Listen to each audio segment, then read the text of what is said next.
Ladies and gentlemen, howdy and aloha. We are here, you are there, and you are now rocking with the best. Thank you for tuning in for another episode of Airey Bros Radio.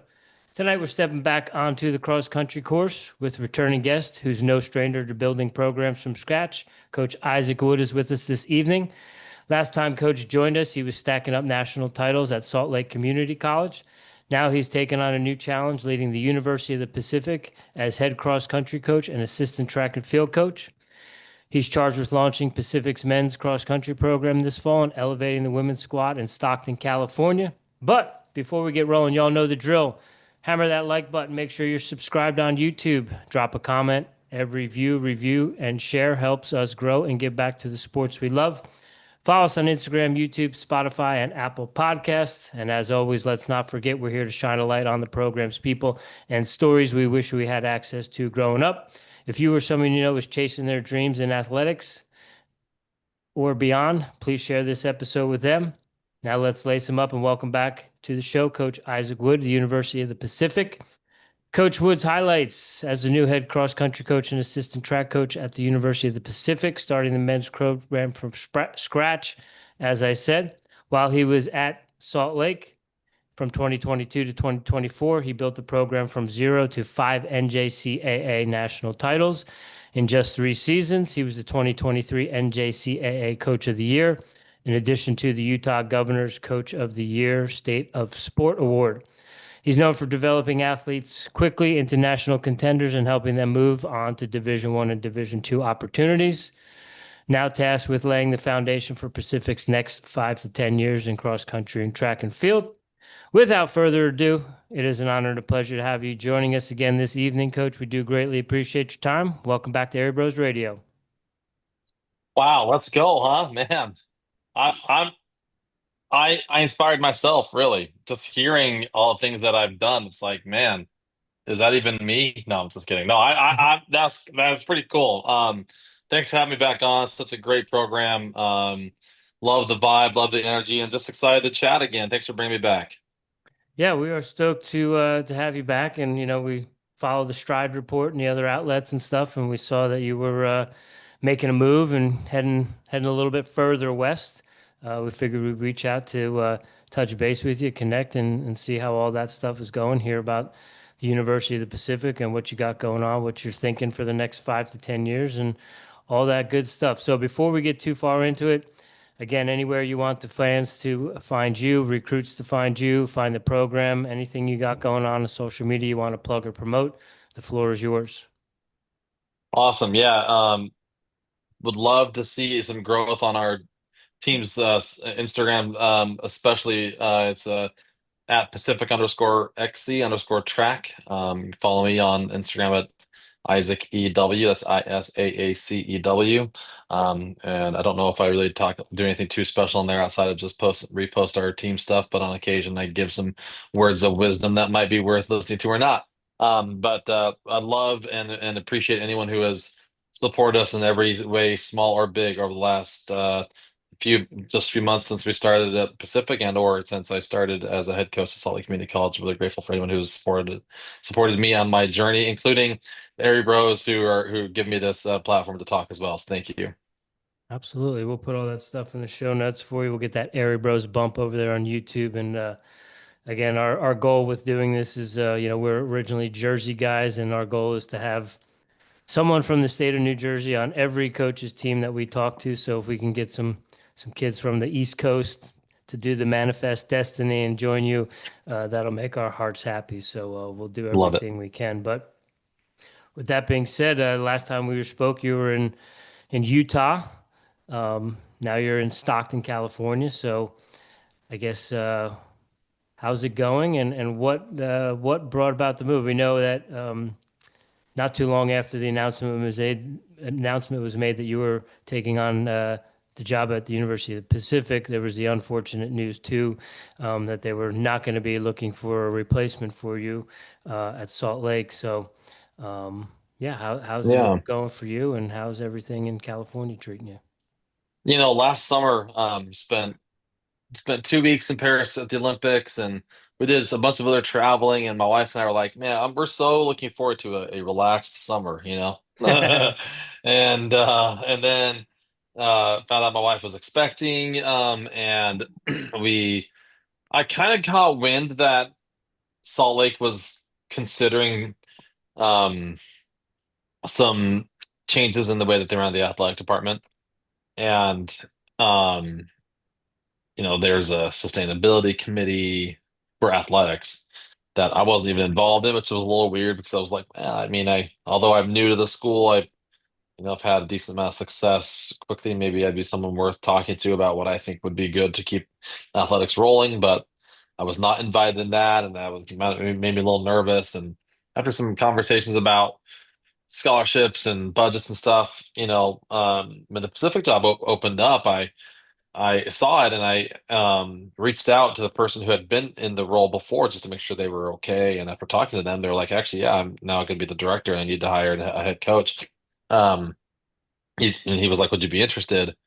And it kind of just seemed like a little bit of divine design, if you want to call it that. Just wasn't 100% sure if my future at Salt Lake was going to be as bright at maybe as the last 3 years had been. And sometimes when you've had a decent amount of success, you want to capitalize when your stock is at a good spot. And to be fair, I think I'd had some unfortunate conversations with other athletic directors in the Division One level who legitimately had a little bit of JUCO bias against me, and it was weird. Like I didn't move along in the process with a few other programs that I thought maybe I should have been almost like a no-brainer for, although maybe my pride got in the way of that, my ego. But because I was a JUCO coach, they were like, oh, maybe he wouldn't be able to handle the step up to Division One, which is so weird because I'm like, wait, my teams were like handling the majority, not the majority, maybe. I mean, there were maybe only like 50 to 60 Division One teams that I think could have actually beaten my men's team last year in cross country. And so it was hard to hear, right? And so when I got an actual opportunity at the Division One level that was legitimate, and then on top of it was at Pacific, they were wanting to start a men's cross country team.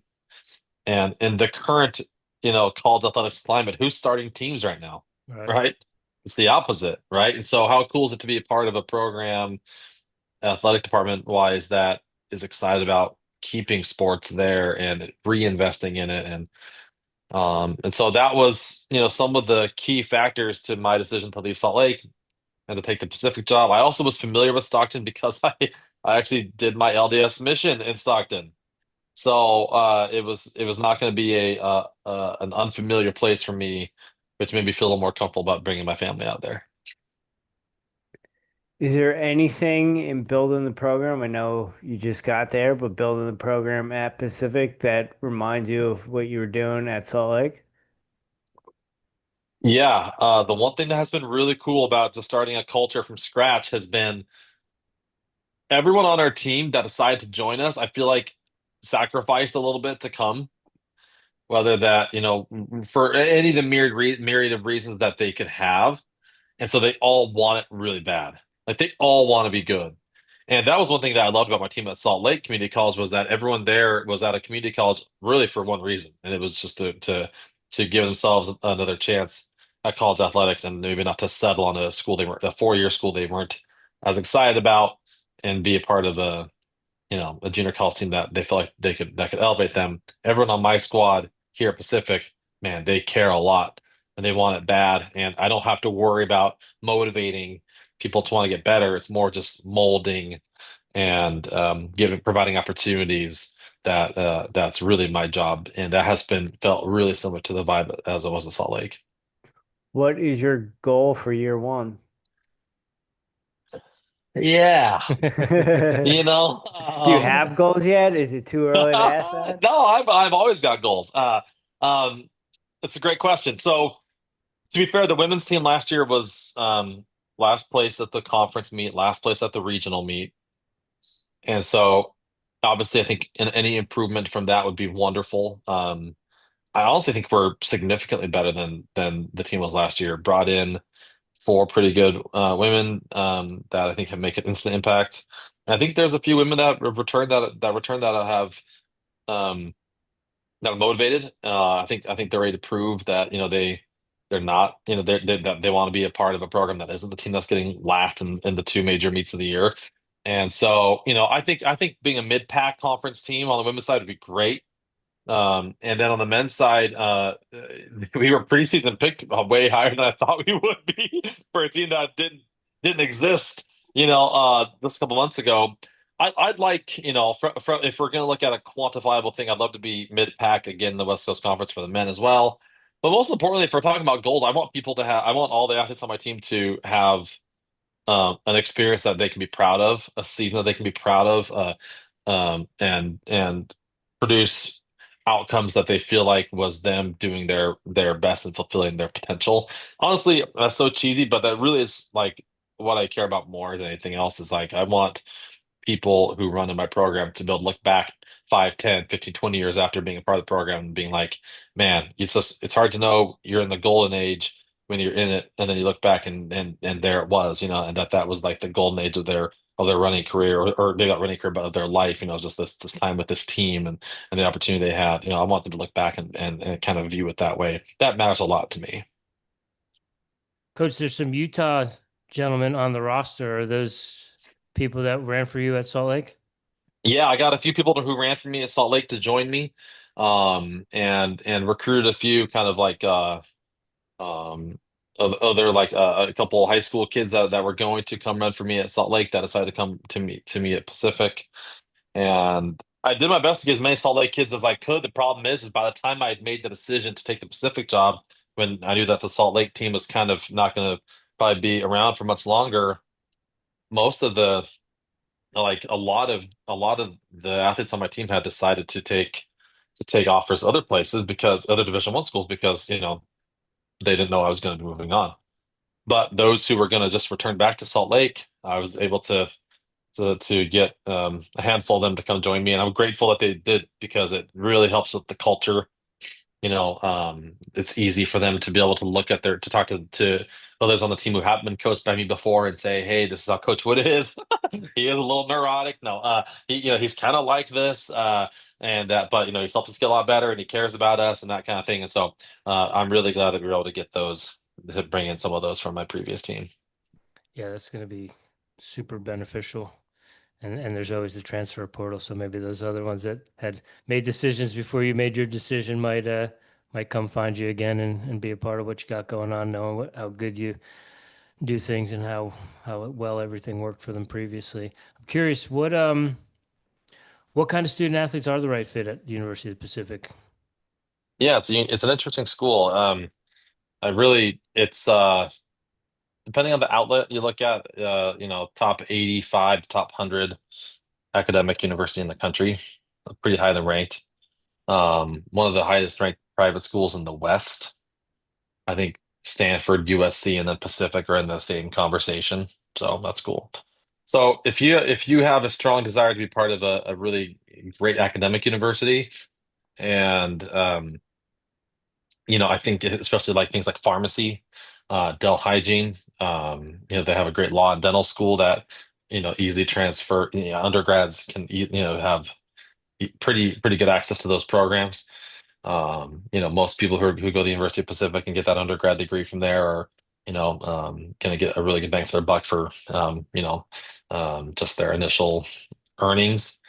And then also, I think people who, you know, uh, I think we're a great place for people who want to be a pro. That's what I'm pitching. My experience with professional running is, pretty elite. Not necessarily all from a coaching perspective, although I have coached some great elite athletes, but I understand the professional running scene very well. My dad was an agent for the best runners in the world for about 40 years. Our family vacations growing up were the USA Marathon Championships and the Olympic trials and the NCAA. I wish I was kidding. We didn't go to Disneyland, but we went to NCAA's. We went to USA's. And um, I want people to come run for my program who have a desire to be a professional runner, because I feel like I have a strong ability to develop them to a level that helps them see what they can be beyond college as well, and have the connections to help them get set up with, agents, other coaches if they want to move on from me, shoe companies, road races, big race directors, elite athlete coordinators, all that stuff. If you want to be a pro, come run for me. That's the pitch. I'm sold. Let's go. I might have 1 year of eligibility if that JUCO stuff goes through. So, Coach, you kind of went into what you want the culture to be. You're looking to have professional runners. Is there a motto? Is there a mantra for their team? Yeah, I love acronyms. The mantra for this team is UOPRG. University of Pacific, the regen. Okay. We're regenerating the life into the women's program, and we're regenerating a men's team from scratch. And I think the UOPRG mentality is like, no matter where you have been or come from, you can always reframe your situation. And I like that in so many ways, right? Even in a practice, if you have a bad rep or a bad mile in the tempo or anything like that, like you can reframe that. It doesn't have to be a bad workout if you had one bad part, not one bad rep does not a bad workout make.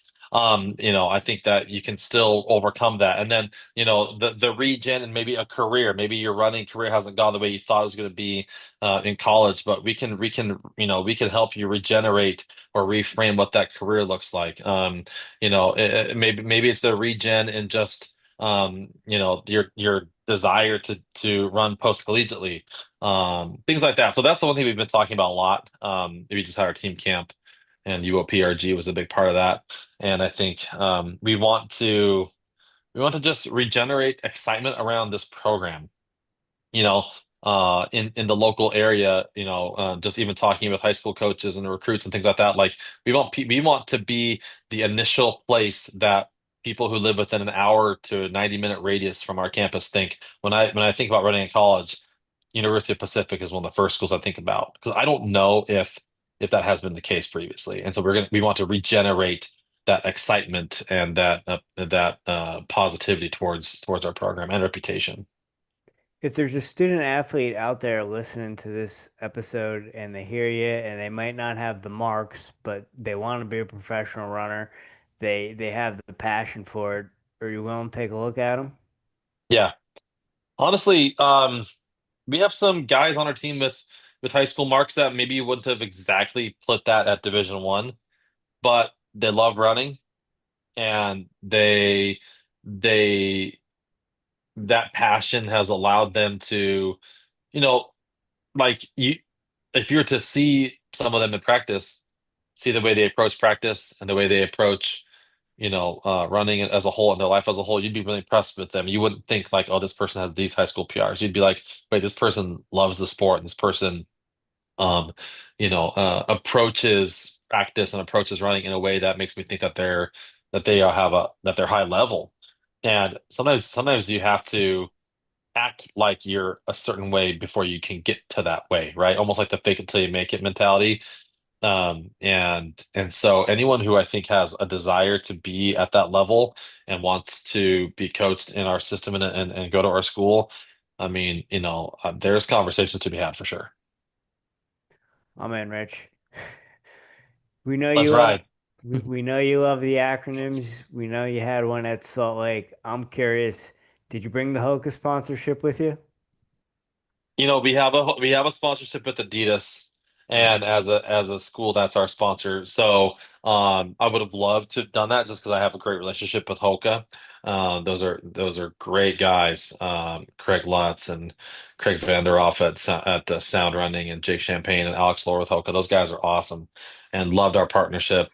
Did Couldn't bring him along, but was grateful for all they did for Salt Lake and the clout really they gave us. 'Cause I think that them having them as a sponsor really elevated what we did. Coach, from two guys from New Jersey, all we know about Stockton, California is Nick and Nate Diaz. So I'm curious, is it as hard as they make it out to be? Do the guys and gals have to worry about running down the mean streets in Stockton, or what's the training grounds like? Um, there's certainly parts of Stockton that I, maybe want to take my family to. Hmm. Nice thing is that, when you're training at 7 a.m., near or around campus, or the certain parts of Stockton that are really actually quite nice. Mm. Yeah, it's no problem. Again, I think there's certain areas I think you just kind of have to know, like, wouldn't go there unless you had a legitimate purpose. Wouldn't go in, but otherwise, I think it's awesome. It's such a cool melting pot of people and diversities and ethnicities. I mean, it's really diverse. And I think a lot can be learned through diversity. I think that's why people think it matters, right? Perspectives and things like that. So, like, yeah, I've had people, like, parents be like, "You're telling me you want my kid to come to Stockton, you know?" And I'm like, "Yeah, yeah, I'm taking my family to Stockton." And I know Stockton well, probably better than most. I mean, having been an LDS missionary in Stockton, I've probably knocked every door in the north side of Stockton. For better or for worse for me personally. But anyway, no, so I know the city really well, and I think that there's so much good that can be learned from living here. And the cool thing about the University of the Pacific, to be fair, is it's quite insulated from the rest of the city. It actually has like a levee that kind of like breaks it up between certain part of the city and Pacific, and it actually has a 24-hour police patrol as well. Just I think it's a just in case. I mean, you can't walk around campus more than 30 seconds without seeing one of the patrol cars just rolling around. It kind of reminded me actually of being in the Olympics in Paris, and just like the amount of just like presence that was there to make you just feel safe, police and military, whatever. Not that it's that unsafe at the Pacific. They just like, I think they do that for a reason, just to provide that extra layer of protection and safety that students can feel like they can come to Stockton, go to the University of Pacific, get an unbelievable education, and not have to worry if things are, if they're going to be safe, because they are. And but campus is unbelievable. So it's so pretty. It's like walking. It's like you're driving through like kind of a regular California city, and you drive and pull into University Pacific, and you get out of your car, and you're like, am I at like an Ivy League institution? Like, am I, like, it's old brick buildings and really huge trees. They got like some like John Muir wood sequoias in the that have lived for such a long time in the on campus and stuff like that. Like, it's just really pretty. That was long-winded, sorry. No, you're good, good, good. Have you have you scouted out a good long run location like you had in Salt Lake? Man, dude, yes, I spend my free time on mapmyrun.com. Sponsor me, Yes. just kidding. And yeah, there's some interesting looking long run opportunities. There's lots of vineyards out in the city north of Stockton called Lodi. Yeah. Look up Creedence Clearwater Revival song "Stuck in Lodi" again. They have a ton of vineyards and a ton of like open land out there. And so it looks like, there's going to be some really cool, some pretty fun long run spots here, which is awesome. I think nothing better than a fun, stimulating long run. Nothing worse than a boring on your own hour and a half drudge by yourself, right? So I try as a coach to find something interesting to run for long runs, especially just because they can get pretty boring. Yeah. So No doubt. You got your first test this week coming up, yeah? yeah, first meet Friday, Okay. San Francisco. Yeah. What are we expecting? What Yeah, should we I'm look gonna have for? look for You sitting if they have people or yeah, well, if they have splits, look to see how we look the last 3K for both okay. men and women. I'm kind of treating it as a bit of a like tempo the first part ish, and then you can let the dogs loose the last 3K. So for example, the guys will run probably 5K at tempo pace, try to keep 5 to 7 guys running together for that long, and just kind of see who can increase the tempo from there, or see who didn't actually run true threshold and just has to hold on. And the women will go 3K, 3K. So 3K tempo, 3K race. I don't actually, to be fair, this goes against a lot of my philosophies on racing. I actually have a hard time just not letting people just race. So I think people can get in their heads a little if like tempo actually feels more like race, and they're like, maybe I'm not that fit. But it just seems like we having just started so late in this, I don't really want anyone taking the result of this race too to heart if it doesn't go swimmingly. Like if it was harder than they thought, things like that. I want to be able to go and say, hey, well, there's a reason why we broke this thing up in chunks. So, so at least you could feel like you got, a good workout out of it. And then, we have some things we can work on the latter end of our race. So that's the kind of the idea. We'll see how it goes. First race, you always kind of really, you kind of see where the rubber meets the road with people. You can look a certain way in practice, but man, I like to know who can handle the intrusive thoughts and who can handle the those demons that come into your brain that tell you can't do this, and those doubts and those fears, and learning how to control those, and who. Here's another acronym: who gacks. Ready? Give a crap. Okay, well, show me some gack. Sometimes it's gas. The C goes to an S if I get real pissed. But trying to keep my language clean as best I can, and we'll call it GAC. And I like to see a little bit of that too. Like nothing worse as a coach than seeing an athlete finishing a race and someone just fly by them and watching them like turn to see them go by them and be like, "Hey, see you," "Hey, good job." Like I want to be the team that we're like, "Oh my, we're the ones hammering down the stretch."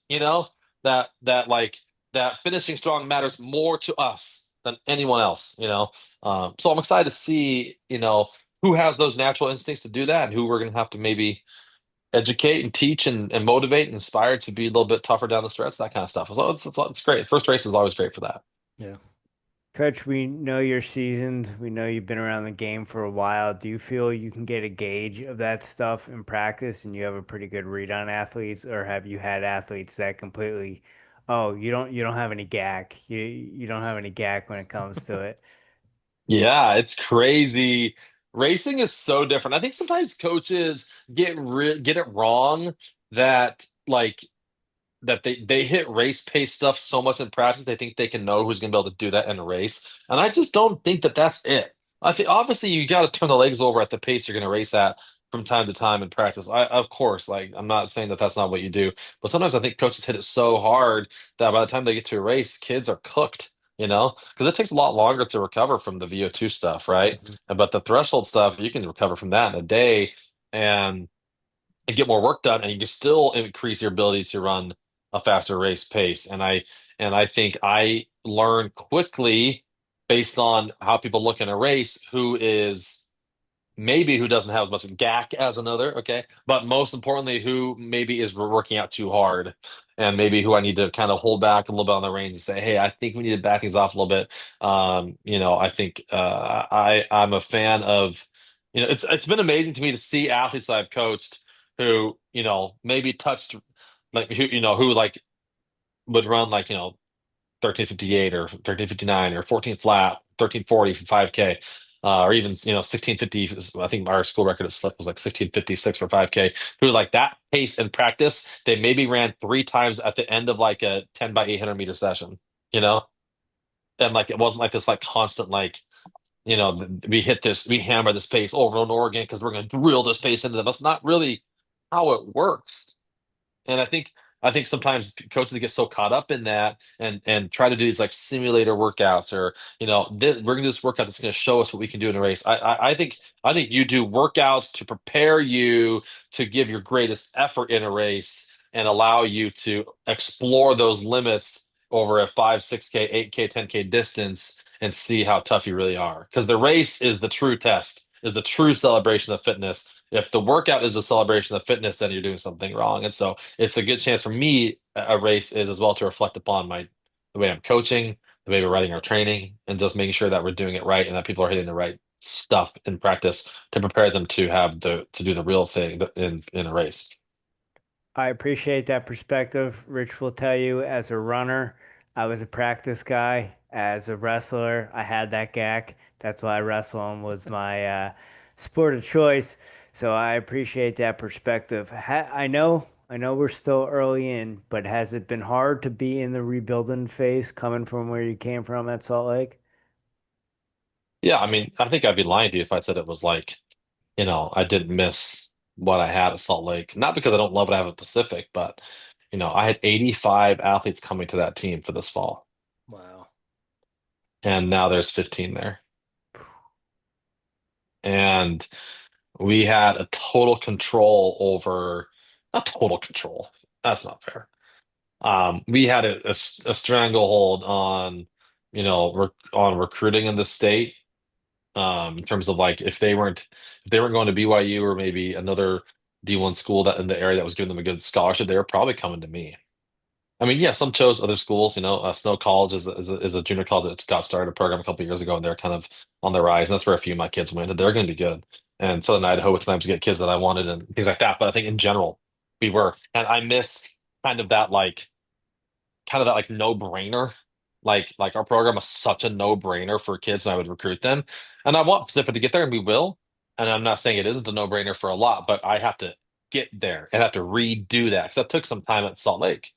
So I miss the fact that like I didn't have to really educate people anymore about who we were by the time by my third year at Salt Lake. It was more like, just making sure I did the right things as a recruiter to get kids to come, not, explain to parents why community college is good for them, good for their kid. Like Pacific is a no-brainer academically for a ton of kids. It's that next step of, wait, you guys have a team, or wait, oh, you guys like, you guys have like a renewed, reputation, and you guys are looking like a strong contender in the West Coast Conference, that kind of thing. Like that's the hard stuff. That's the grassroots stuff that just takes effort and time. And um, so I miss that for sure.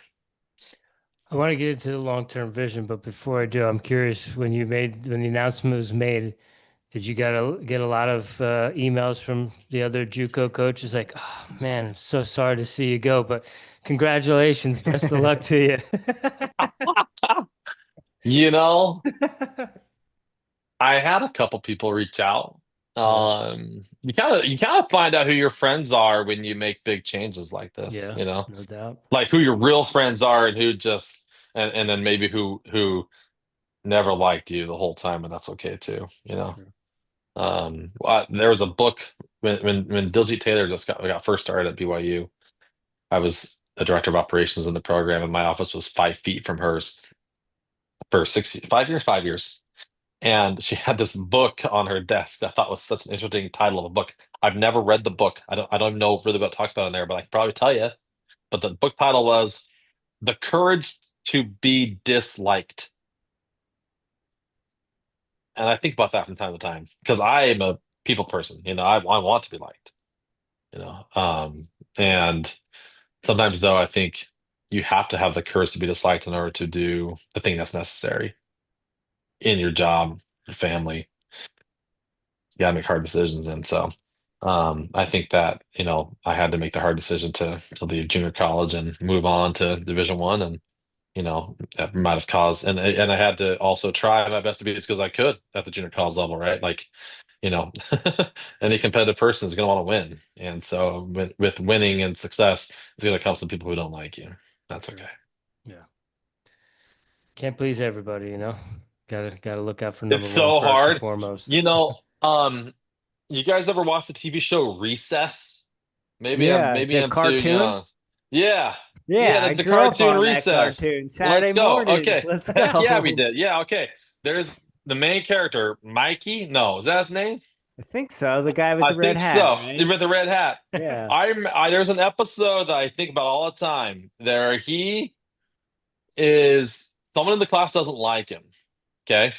And everyone likes him, right? Most likable guy in school, but this person doesn't like him, and he does everything he can for an entire 23-minute episode between commercials of me getting my fifth bowl of Fruit Loops, Let's of go. attempting to get this person to like him, and they just never do.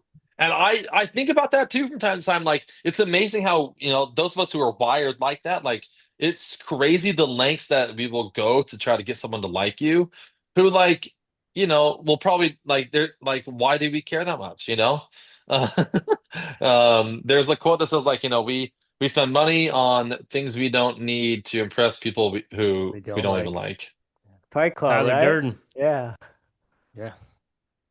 Anyway, So, Coach, what is the long-term vision? What's your 5-year plan? I know you said you'd be happy with like middle of the pack and West Coast Conference. Are we for this year, for this year? Yeah, yeah, yeah, no, but down the yeah. road, are we want to be top of the West Coast Conference? Are we thinking about regionals and getting to nationals and maybe even beyond and above that? Yeah, I mean, of course, I'm a competitor, man. I want to take our team to whatever is the highest level we can achieve and attain.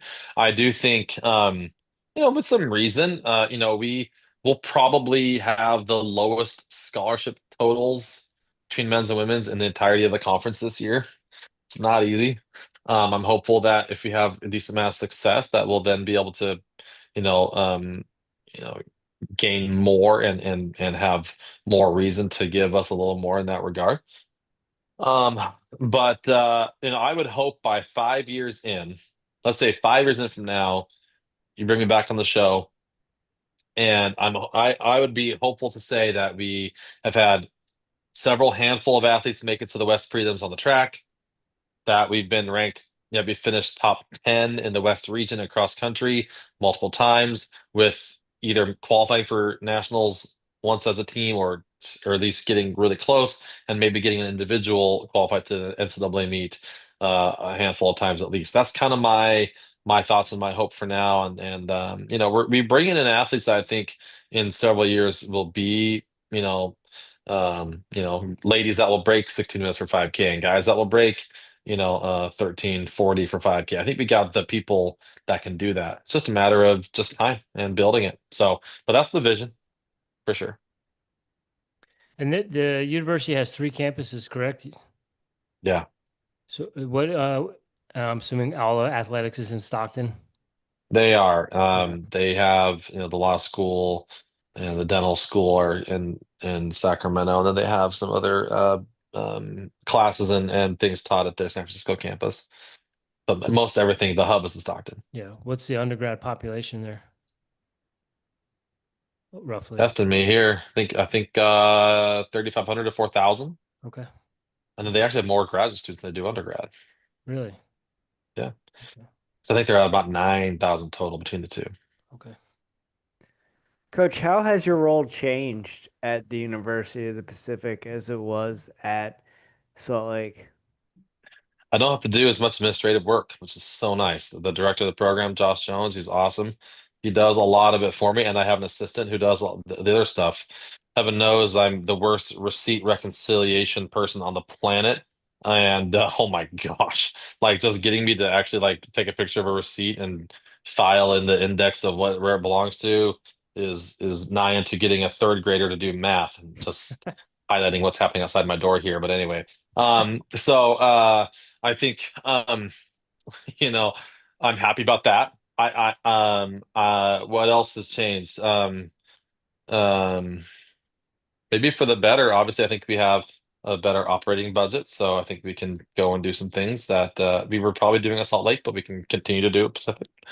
And the D1 infrastructure, you missed that. Like, there's some things about that I didn't realize I missed at Salt Lake. Like, like a really big training room, and someone who does the equipment stuff, and just facilities that like are legit, like a really nice swimming pool, and like anyway, I just, academic advisors, we didn't have that in the athletic department at Salt Lake. I was supposed to wear all those hats. I don't know how good of a job I did wearing all of them, but I tried. So all those things really, I mean, just really take the load off. I mean, my day really consists of coaching and writing workouts and, meeting individually with athletes and recruiting and a few, high level conversations. And I let the people around me do the things that they do best. So, You said your day consists of, or part of your day consists of writing workouts. Was it as easy as take the workouts from Salt Lake and bring them with you, or is it a whole different ball game?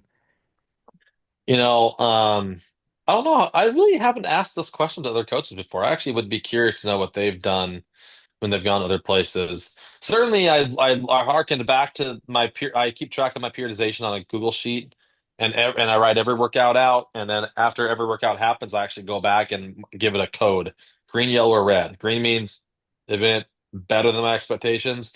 Yellow means it was kind of meh. It happened. It was fine. Nothing great, nothing bad. And red means Isaac, you're an idiot. Like, reread Jack Daniel's running formula or something, or quit your job. No. Um, and so I did. So that helps me because I think that allows me to go back and see what works and what didn't. So I took that last year's and the year before's, and I saw when I did things and said I like that workout then. I like that workout then. I'm going to do something different here because of our situation. Maybe the volume changes for the men and women because men only ran 8K, women only ran 5K at the JUCO level. So we got to do a little bit more work on the women's side and a lot more on the men's to get to 10K from a volume perspective, that kind of stuff. So some plug and play things, some things I'm reimagining, working with the new assistant coach and maybe using her background knowledge and things that she does well to help me maybe implement in some practice things as well. Has recruiting changed at all from the JUCO perspective to now at D1? Has your approach Oh, changed at all? my approach is the same as like this is who I am, this is how I coach. Yeah. The profile of who we recruit is pretty different.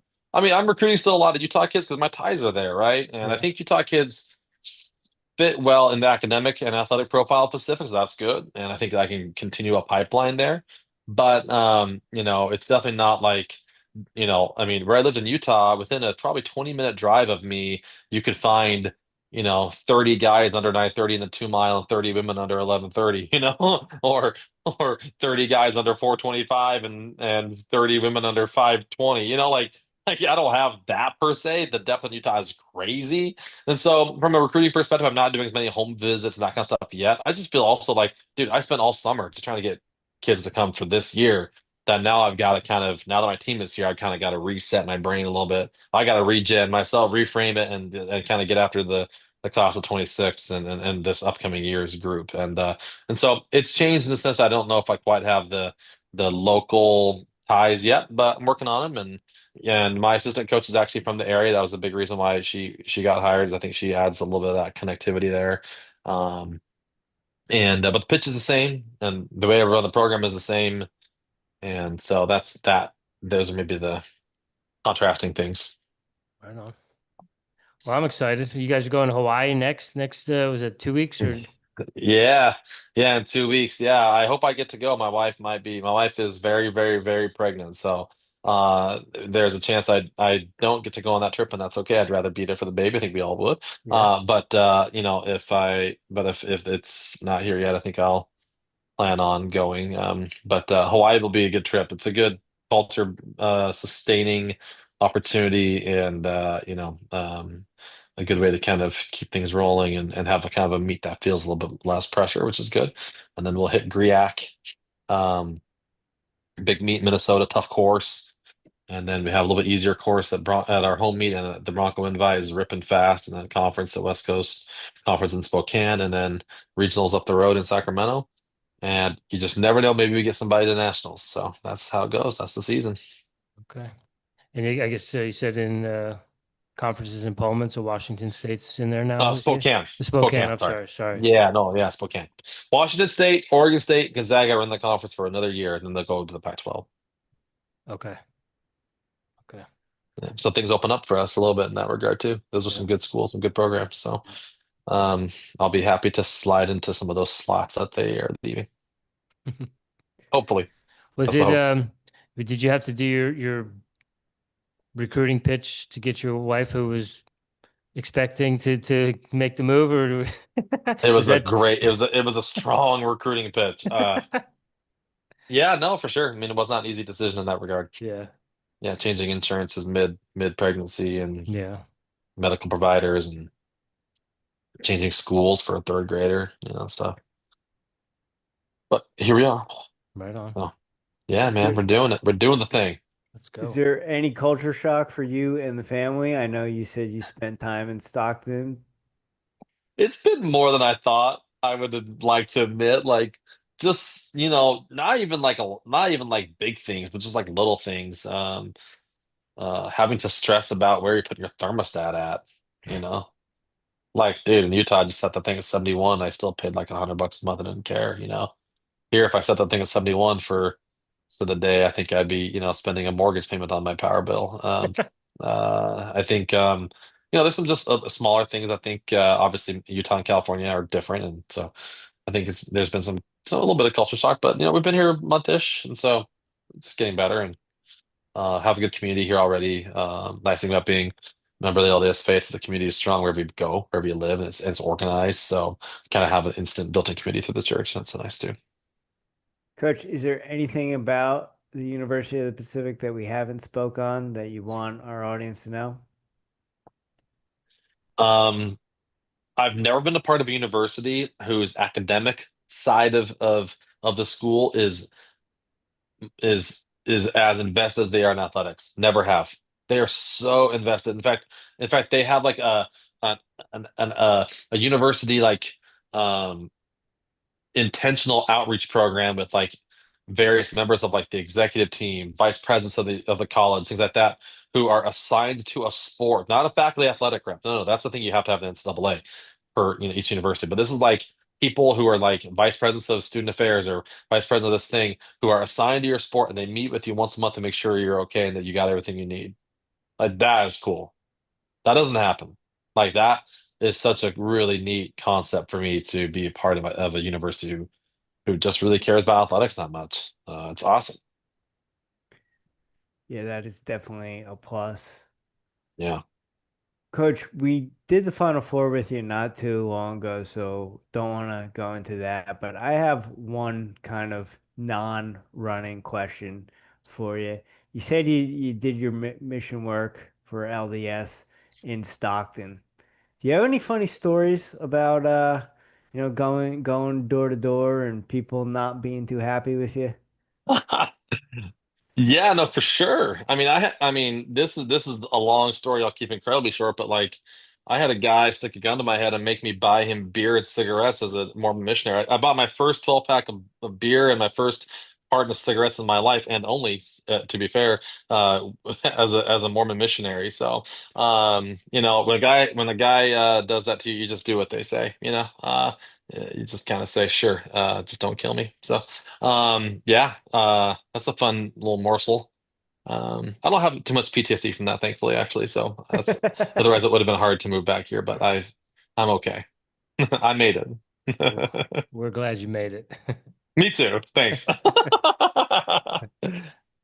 Coach, thank you for your time tonight. Can't wait to follow you and the program. Airey Bros expect big things from y'all, and we know you're going to do some big things. So excited to see what you guys got going on down the pipe. Thank you very much. Let's get it going, huh? UOPRG. Absolutely. Coach, good luck this week and good luck with the season. And also, we didn't say that when you mentioned it, but congratulations as well. So we hope everything works out well and, timing is right. So maybe baby comes before and then maybe you can get on that plane and do the meet or just after you get back, it always That's the works hope. out. So best of luck to you. And we do appreciate you. So thank you for your time tonight. Thanks, guys. Appreciate you. Absolutely. All right, ladies and gentlemen, that is it for the Air Bros this week. We will be back next week. We will be doing a little bit of cross country and track and field. We'll also be doing a little bit of wrestling. So stay tuned. We will be back on Wednesday and Thursday next week. I have a cross country meet on Tuesday that I need to attend. I'll be doing my own coaching duties. So we'll catch you all on Wednesday.